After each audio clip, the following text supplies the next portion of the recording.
Okay, out in the shed,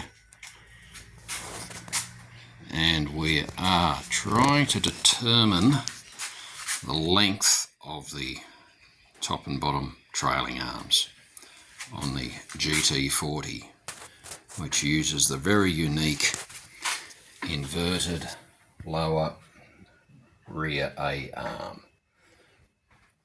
Okay, so I had checked the rear bump steer through the suspension travel some years ago when I initially got the car and was checking it out, and now I have upgrading these trailing arms which didn't meet the engineering requirements. I'm upgrading into a chromoly tube with larger rose joint, heim joint at one end, and a large 5/8 UNF bushed joint that goes onto the chassis. So I thought I would just Google rear or GT40 rear suspension settings and came across an English guy working on a GT40, and he was checking the bump steer. Now, he had done as I had done, which was to set the rear upright at 90 degrees vertical. So that just seemed like the normal thing for me to place to start.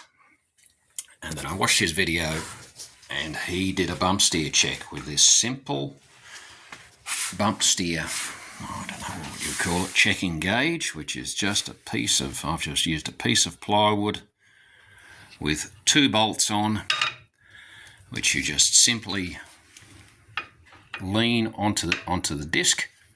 You see that's not quite touching there, till you fiddle with it till you've got it adjusted, and it's sitting on the disc level, which it nearly is. Right, so just touch, yep, so we've got it sitting on the disc level. I've set the suspension at ride height, and now I'm going to lift the suspension. There's a 50mm bit of tube, so I'm going to lift the suspension up at 50mm, and we're going to check for bump steer. So if a gap appears on the front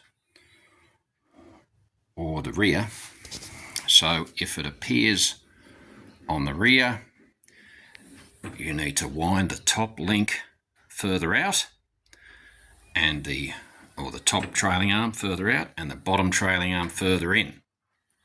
So that was giving me toe in bump steer, I think.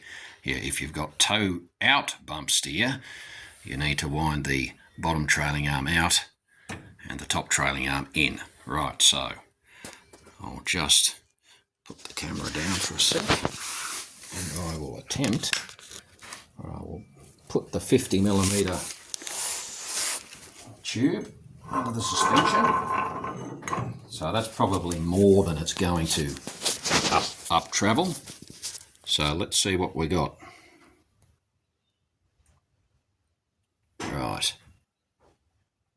Right, and we have 0 bump steer. It is perfect. So in this scenario, top trailing arm ended up at 800 centre to centre. That's the centre of the eye, and the bottom trailing arm ended up at 765. And the rear upright has ended up with, now I've got the chassis at this front and rear ride height. The chassis is at 0.8 of a degree tilting forward. So I've got to add 0.8 of a degree to that. So that's coming out at 6.5 degree caster on the rear upright to achieve 0 bump steer in this with this chassis. So there it is. So just use that as future reference, and yeah, to prevent some ugly handling characteristics, this is something that you must check. Okay, there we go.